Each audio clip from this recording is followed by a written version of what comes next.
সামনেই আসছে বড়দিন, আর বড়দিনে কিন্তু কেক খেতেই হবে। আর এই কেক যদি নিজের হাতে বানানো হয় তাহলে তো কথাই নেই। ক্রিসমাসের কেক হয় একটু অন্যরকম। আজকে বানাবো ডিম দিয়ে।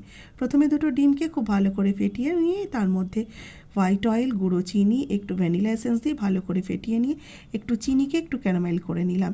এবার একটা অন্য পাত্রতে 2 কাপ ময়দা, তার মধ্যে বেকিং পাউডার, বেকিং সোডা, একটু জায়ফল আর দারচিনির গুঁড়ো দিয়ে দিলাম। তার সাথে লিকুইড যে তৈরি করে রেখেছিলাম ডিমের গোলাটা সেটা দিয়ে দিলাম। এর সাথে একটু গুঁড়ো দুধ দিয়ে ভালো করে এটা মিশিয়ে নিলাম। একটু টাইট মনে হলে অল্প অল্প করে দুধ দিয়ে দেবেন। তারপরে একটু ড্রাই ফ্রুটস দিয়ে দিলাম। সমস্ত কিছু যেগুলো হাতের সামনে ছিল সেগুলো দিয়ে ভালো করে মিশিয়ে নিচ্ছি। দেখি মনে হচ্ছে একটু টাইট লাগছে, একটু সামান্য সদুষ্ণ দুধ দিয়ে দিলাম।